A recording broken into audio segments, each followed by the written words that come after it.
بسم الله الرحمن الرحيم الحمد لله رب العالمين والصلاة والسلام على رسول الله وعلى أهل بيته الطيبين الطاهرين المعصومين أما بعد السلام عليكم ورحمة الله وبركاته.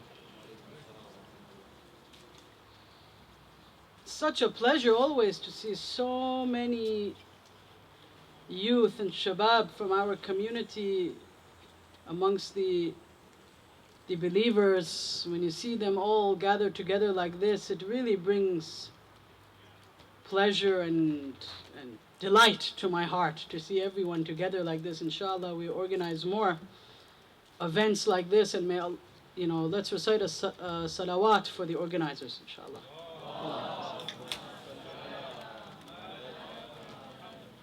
Absolutely, because these kinds of events I know are not easy to organize. The amount of time and hours and weeks and days that it takes to plan these things, to get the volunteers, to get the invites out, to do all this hard work. May Allah subhanahu wa ta'ala reward the organizers and all the brothers and sisters that contributed to making this a possibility, and bringing all of our brothers and sisters out here today from different ethnic and cultural backgrounds is wonderful.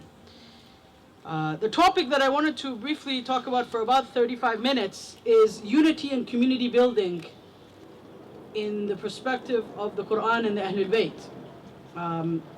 But there are some words which I must preface my talk before I begin.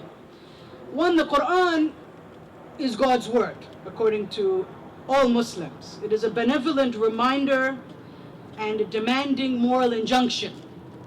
It is the source of spiritual inspiration, but it also gives us a clear and definite structure for our social and religious life in light of God's word, the sunnah of the seal of the messengers, which is Rasulullah and his Ahlulbayt.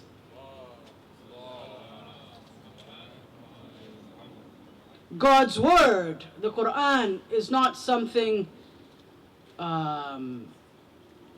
and our understanding of it is not something which is up in the air, so to speak. That for us as Muslims, the Qur'an gives us a very clear perspective on how to live our life. It is a guide for our life. It is not a book of intellectual curiosity. It's much more than that. It is a guide and a companion for our life, and our understanding of it is informed by the recipient of its revelation, which is none by the Messenger of God and the Ahlul Bayt and his righteous progeny. However, in today's world, we are in a bit of a conundrum or difficulty, so to speak. Because faith and righteousness, as they would have us believe, is some kind of subjective quality. It's up to you and I to determine what faith means. That's not the case. The Qur'an and the Sunnah of the Prophet and the teachings of Islam tell us that faith and righteousness and what it means to be a good person is not something up in the air. It is not something that I feel like I'm a good person. I feel like I'm righteous. I feel like I'm faithful. No, there's no room for I feel like anything.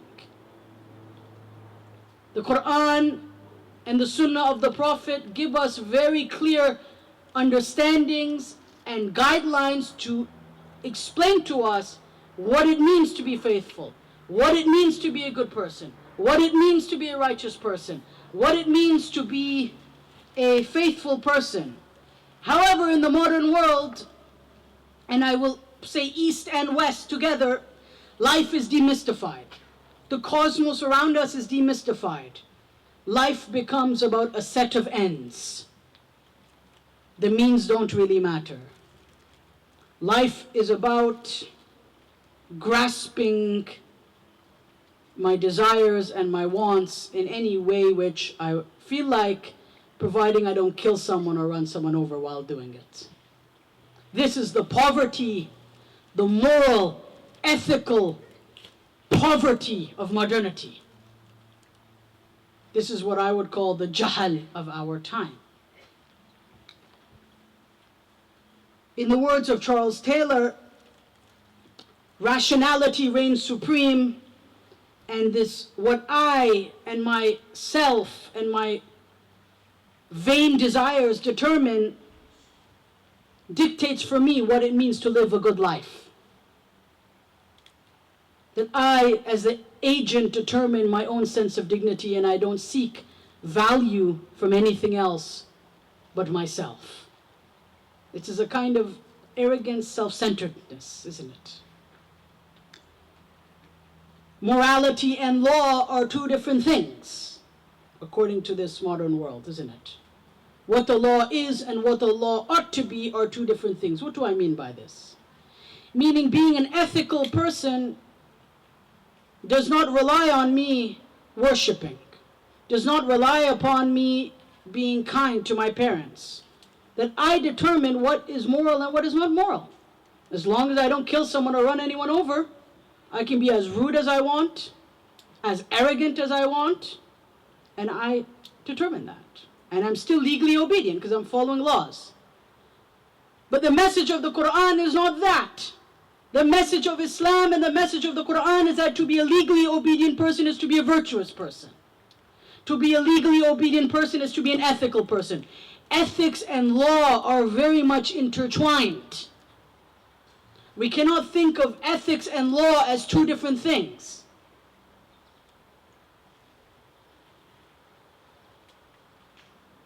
And this is very important to realize when we read the Qur'an and when we look at the traditions of the Ahlulbayt, not to look at it with a worldview of secular modernism, and then through that we will enforce a kind of skewed and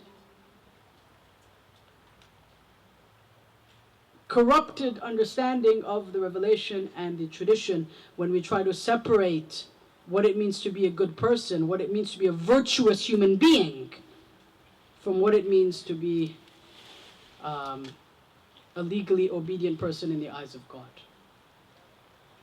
Salli ala Muhammad wa ali Muhammad.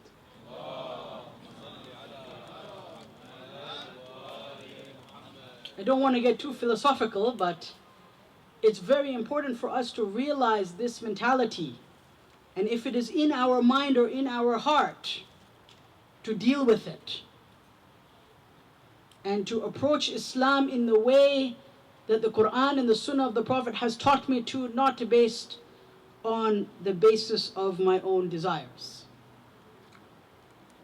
So, Surah Tawbah presents to us the ideal community of brothers and sisters. However, when I saw this verse, it was about the believers and how the believers are and the qualities of the believers and how they interact with one another. I looked at the previous verses in Surah Al-Tawbah. Meaning and the true meaning of this description of the believers only comes to light when we understand the description of the munafiqun, of the hypocrites. So Allah subhanahu wa ta'ala first gives us a complete picture of those who claim to have faith, but in reality betray that faith. So what are their attributes as a community, as opposed to the believers who are not hypocrites and do not betray the faith? So God gives us two different examples for us to contemplate over. So it would be a disservice for me to only present one part of the argument. So let's turn to Surah Al-Tawbah, Ayah 67. Allah subhanahu wa ta'ala says, Al-munafiqun wal-munafiqat ba'dhum min ba'd. That the hypocrites amongst the men and the women are meant for each other. That they're meant to have their own little community and their own gatherings and their own friendship. بَعْضُهُمْ مِنْ بَعْضٍ يَأْمُرُونَ بِالْمُنْكَرِ. And they order each other and encourage each other into evil. وَيَنْحَوْنَ عَنَ الْمَعْرُوفِ. And they prevent each other from doing good. Normally we think of that formula the other way, don't we? But here Allah subhanahu wa ta'ala is saying for the munafiqun, these are people who claim, who put the badge of Islam on, the badge of being a Muslim, or even the badge of being a Christian or a Jew, but in reality they don't live up to that. And when they consistently do not live up to these values, they end up reversing the whole formula of living a good life, and that is encouraging each other into evil and forbidding each other from doing good. But what is this prevention from ma'ruf? يَنْحَوْنَ عَنِ الْمَعْرُوفِ. That is, they do not encourage each other to spend in the way of God, to serve humanity and the community of believers, and they prevent each other from submitting to their Lord. Brothers and sisters, these are not non-believers. We're talking about people who put the badge of belief on, who put the badge of Islam on, the badge of being Muslim, or Christian, or Jew. This verse can apply in many different contexts. These are not people who outrightly say, I'm not a Muslim. These are people who claim to have Islam. I'm sure we can think of many geopolitical examples. No need to get into that here at the moment. In this sense, they are meant to each other because they gravitate to each other's licentiousness and pettiness. They're attracted to each other's pettiness and greed and desire for material gain. وَيَقْبِضُونَ أَيْدِيَهُمْ, and they are tight-fisted. They're cheap. I'm going to get to this, what the meaning of this is. نَسُوا اللَّهِ فَنَسِيهُمْ, that they forget God and God forgets them. إِنَّ الْمُنَافِقِينَ هُمَ الْفَاسِقُونَ, and verily the hypocrites are those who are outrightly corrupt, who are truly corrupt. However, we need to think about something here. And there are 2 points. So what does it mean for God to forget someone? Because God cannot forget. If God could forget, then that means God has a deficiency, yadha billah. So how do we understand this? This is where the English translation doesn't really convey the actual meaning of the verse. So there are 2 points here. One, how is it that they are tight-fisted, and how is it that God can forget them? Firstly, they are miserly in spending in the cause of the deen, but they have little problems in spending on the furtherment of their own interests, of their own image, of establishing their own reputation. They don't have problems in spending all millions and billions or dollars on furthering their own material goals or their own family, tribal kind of identity, in an effort to establish their own status. However, what does it mean for God to forget them? Okay, for them to forget God, we understand that part. But how can God forget anyone? If God could forget someone, then that would mean that God, yadha billah, has a problem. He forgets.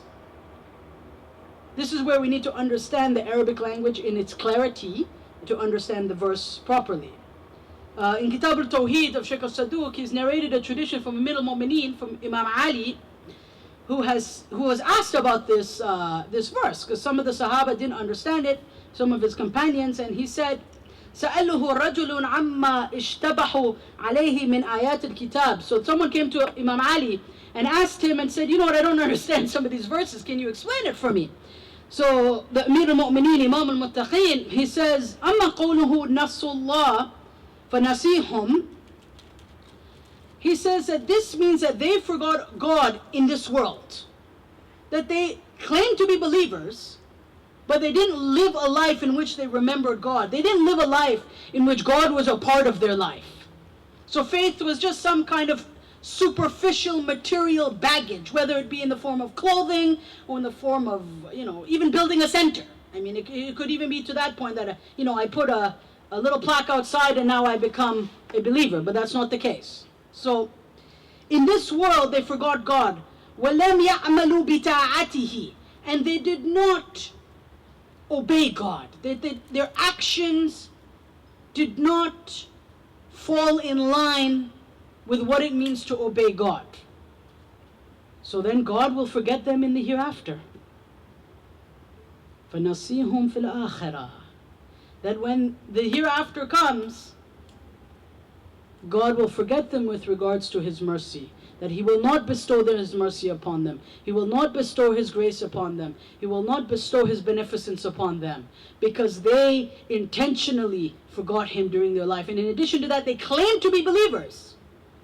Right? Munafiqun we're talking about. We're not talking about non-belief. We're talking about people who claim belief, make outward expressions, say, Ashhadu an la ilaha illallah wahdahu la sharika lah, wa ashhadu anna Muhammadan abduhu wa rasuluh. These are people who claim belief.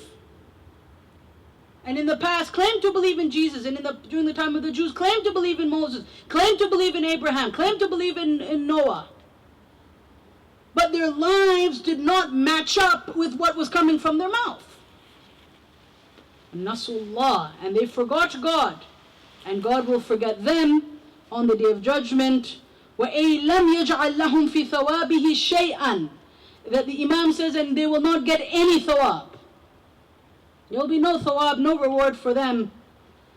فَصَارُوا مُنْسِئِينَ مِنَ الْخَيْرِ, and they have become those who have amongst the forgetful. Then the Imam says, وَقَدْ يَقُولُ الْعَرَبِ, that if we want to look at the Arabic language, al-Arab في باب النسيان قد نسيان فلان فلا يذكرنا. That basically what he's trying to say is that when you want to say you forget someone, meaning they don't remember us. When people forget us, they don't remember us. But he says in reality, it means that they don't wish good for them.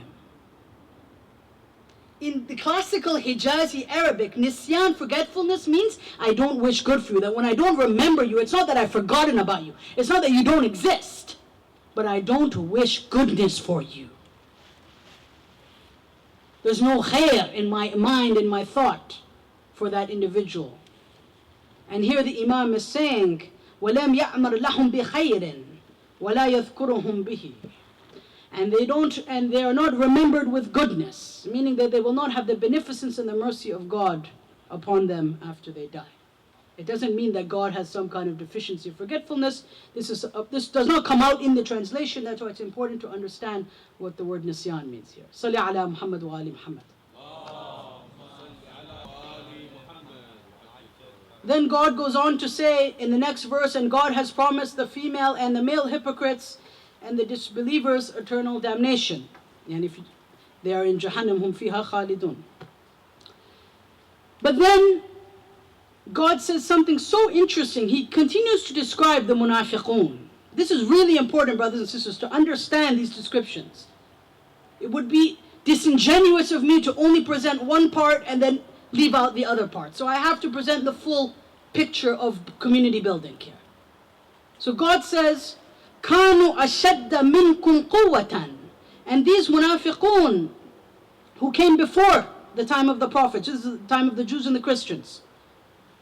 But God is saying that they were like you, that they were also powerful. In fact, they were more powerful than you. They had physical strength, they had health, وَأَكْثَرَ أَمْوَالًا وَأَوْلَادًا, and they had lots of money and lots of children, the munafiqun.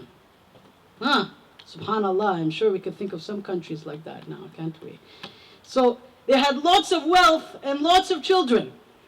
This is the Qur'an, not the Hadith, the Surah At-Tawbah, 68. They were powerful, they had health, they had the ability and the potential to be morally upright servants. This is what God is trying to say. They had money and they had kids. But brothers and sisters, and none of this made them virtuous. None of this gave them virtue. The meaning here is that they thought they had health, they thought they had wealth, they thought they had children, but they had no virtue. None. While they dared to claim to be believers. In this case, they claimed to be followers of Prophet Jesus, Moses, Abraham, but their lifestyles stood in stark opposition to the messages of these prophets and the revelations that they brought. Thus, they are defined as munafiqun wa munafiqat. Male hypocrites and female hypocrites. And not only that the lifestyle was in opposition, it's not to say that anyone who commits a sin is a munafiq. That's not what we're saying here. What we're saying is that their lifestyle reached to such a point that it became okay to live this life. And they say in Arabic it was adi. it's all right. They were, in other words, chill with their disobedience. They were okay with disobeying God. And they were all Muslims, or all Christians, or all Jews, but they all disobeyed God and nobody cared. This is where we reach the level of becoming munafiq. Because outwardly within the community they claimed belief. They claimed to be believers. They claimed to be righteous. They enjoyed all the benefits of being a believer. All the respect given to them, the rights given to them, the salam given to them. They enjoyed these things. But in reality, they didn't care about their actions. So this is why they are munafiqun and munafiqat. فَاسْتَمْتَعُوا بِخَلَاقِهِمْ. Not only that, God says, and they enjoyed their life. They enjoyed their money and their fortunes. They enjoyed their gadgets and they enjoyed their toys and their cars. It doesn't have to be one car. It can be one car or a million cars. It doesn't matter. But they enjoyed their material blessings. Or at least what they thought was a blessing. But again, none of this matters in the eyes of God. فَاسْتَمْتَعْتُمْ بِخَلَاقِهِمْ كَمَّا اسْتَمْتَعَ الَّذِينَ مِنْ قَبْلِكُمْ بِخَلَاقِهِمْ. And then God says, so now God is speaking to the Muslims, to the munafiqun in Medina. God is speaking to these Muslims and He's saying, so okay, you go ahead and enjoy yourself then. Just as those before you enjoyed themselves. وَخُذْتُمْ كَالَّذِي خَادُوا. And you engage, now here God is speaking to the hypocrites amongst the Muslims in Medina, saying, and you engaged in gossip and vain talk, just as those before you engaged in vain talk, banter and gossip. These are the attributes of the munafiqun, of the communities of munafiqun. Khada has many meanings. The Tabrisi says it can also mean poking fun at those who live religious lives. Meaning their conversations are useless, full of foul language, gossip, backbiting, rumor making. They're crude and rude, and most of all have no spiritual or intellectual benefit whatsoever. أولئك حبطت أعمالهم. They are those حبطت أعمالهم في الدنيا والآخرة. They are those whose deeds have gone to waste in this world and the next. That their deeds had no positive impact in this world, nor will it have any positive impact on their eternal fate in the hereafter. So they lost here and they will lose there. It's a double loss, double failure. وَأُولَٰئِكَ هُمَ الْخَاسِرُونَ. And these are truly the ones who have lost. These are the losers. Meaning they only deluded themselves to think that they were winners. Because they had everything they wanted. They were rolling in whatever kind of enjoyment that they had. And it could be for some people $100, for some people $100,000. Here I'm not talking about quantity, I'm talking about a state of mind. But after describing the community of hypocrites, God describes a community of believers now. Inshallah, our community, our jama'at and our ummah here, inshallah, those brothers and sisters that are gathered here, inshallah, the lovers of the Prophet and the Ahlulbayt and the righteous amongst the companions. Allahumma salli ala Muhammad wa ala Muhammad. Al-mu'minun wal-mu'minat, the believing men and the believing women. This is in ayah 71 of Tawbah now. See how it's important to go to the ayah before to get an understanding of what God's talking about. You can't just take a verse and run with it. You have to look at the picture that God is trying to paint before trying to say, well, why is this verse important? We have to look before and after that verse to put it into context. So, al-mu'minun wal-mu'minat ba'dhuhum awliya'u ba'd. That the believing men and the believing women are awliya to one another. This is very powerful. Not astiqa. Astiqa is friends. Awliya meaning they have a very deep and profound spiritual fraternity towards one another. a profound sense of love and identity towards one another. Inshallah, like this community right here, inshallah. Awliya,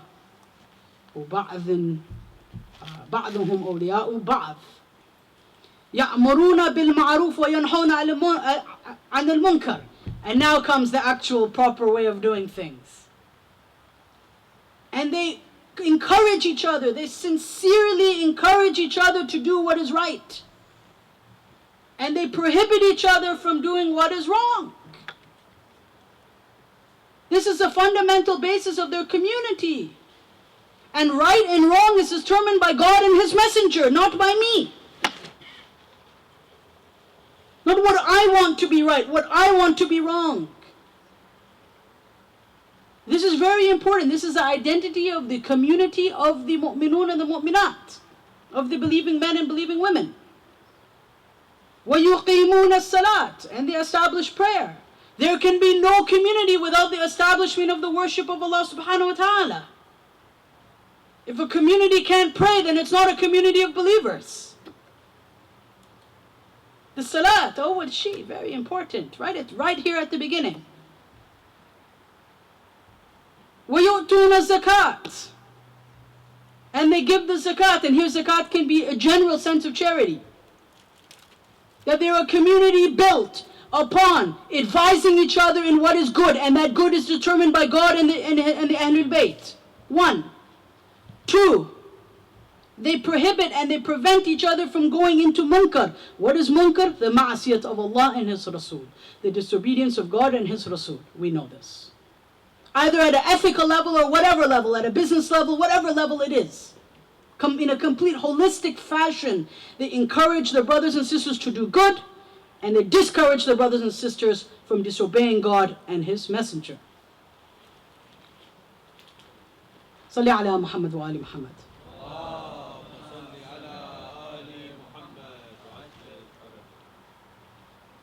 And this is not some random abstract idea, as the fathers of secularism would have us believe, as the John Stuart Mill and Descartes and Kant may want to lead us to think. I'll get to them in a second. We'll leave them on the side for a second here. Anyways, for us, righteousness and its converse and its opposite, immorality, has been given a very clear shape and understanding in Islam that begins with attending to that which is wajib and refraining from the muharramat.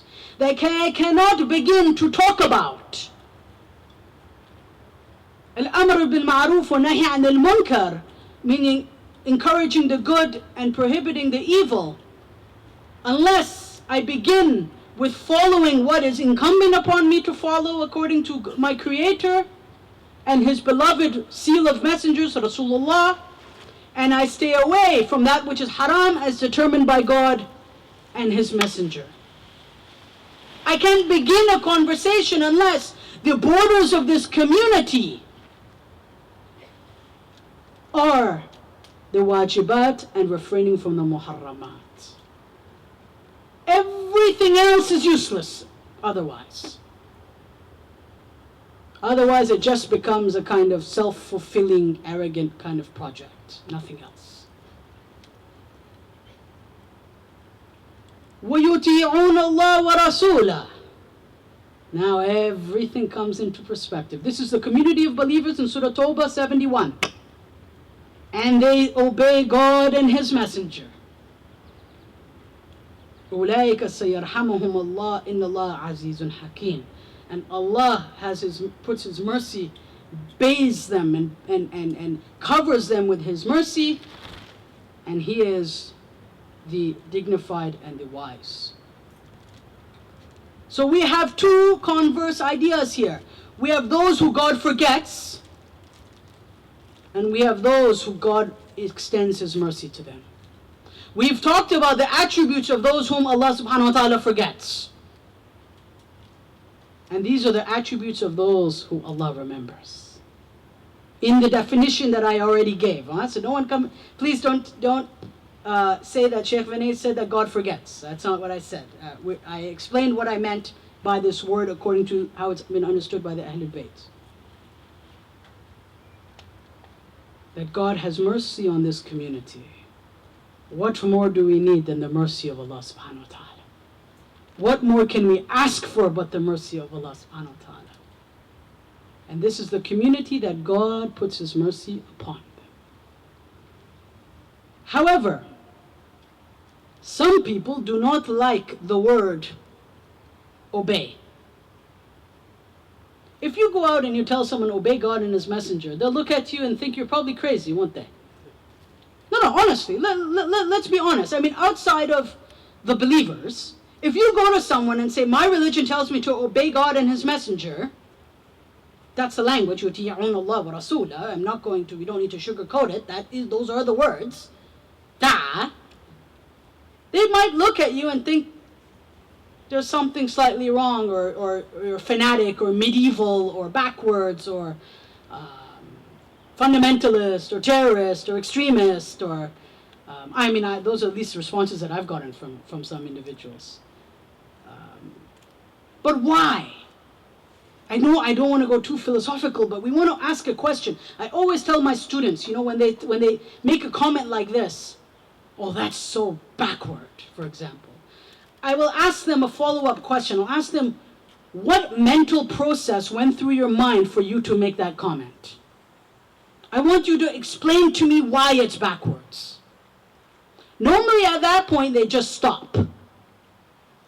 And they look at me and they say, yeah, I'm not so sure. It just is. I said, no, Baba, that's not the answer. We are in an academic environment. You have to justify your answer to me. Why is it backwards? Why is it medieval? Why is it dumb? Why do you put all these attributes when I say obey God and His messenger on this kind of language? In order to understand this, we have to go 500 years back. I'm going to take you 500 years back to Europe in order to understand this kind of cancerous mentality, or this disdain for obedience, for the language of obedience. We have to understand that this disdain, this notion of how dare you tell me to obey God and His messenger? How can you even use the word obey? I'm free. Why do we use these kinds of words? In order to understand that, we have to go back to the fathers of Western secularism, which are the French, English, and German fathers of what is defined as secularity and the secular state. Or even before this, we have to go to Reformation, meaning the creation of Protestantism, which is there's Catholics and Protestants, two different sects of Christianity, right? Anyhow, as a result of these movements about 500-600 years ago, and their reaction towards the Catholic Church had nothing to do with us. I mean, Muslims at this time were thriving in their own civilizations, but they had their own issues going on in Paris, in Europe, in Germany, in different parts of the Christian world. And they came up with an idea, basically saying, look, what I do outside doesn't matter. What matters what I believe in my heart. I'm dumbing it down because this can be a very long discussion. But the point is that they devalued the external manifestation of religion. So thus, you sisters wearing and observing the Islamic headscarf are looked down upon by some of these secularists, not here perhaps, but some people, because it's an external manifestation of religious belief. And in their idea, we dealt with that 500 years ago. 500 years ago, we threw that down the toilet. We ran away from that. But what we have to understand, this is not an Islamic concept. This is a very localized, historically contingent response to Christianity. And even that is, we of course find problematic. Further, they delegitimize the difference between a fully committed believer and a non-committed believer. You're all fine. Love Jesus, and you're good. No, I'm not trying to say all Christians believe this. I'm saying that this was a vein through Christianity, and a lot of this led to the formation of the secular state, of what we understand as secularism. And the fundamental basis of some of these ideas was that It don't matter whether you're committed or not. What matters is in your heart. Make wudu, don't make wudu. What matters is in your heart. Pray, don't pray. Think of something maybe.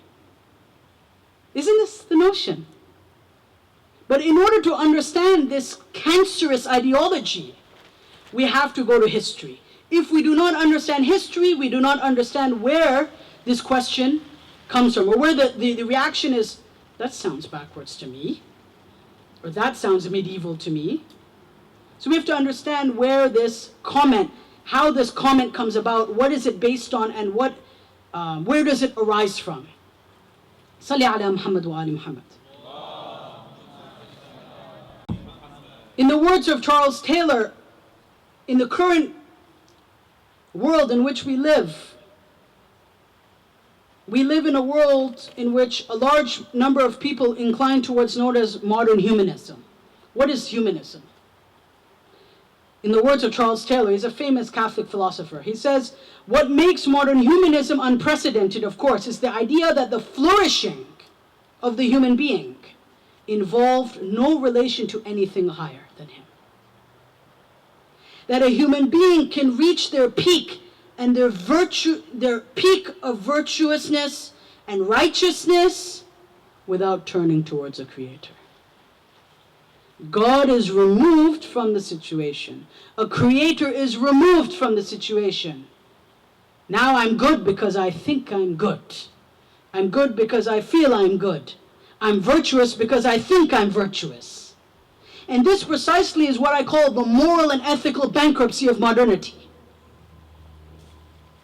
And as Muslims, or as Christians, or as Jews, or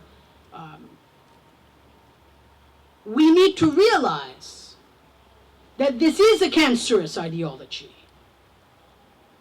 And this is the antithesis of what the books of God and the messengers have called us towards. Salli ala Muhammad wa ali Muhammad.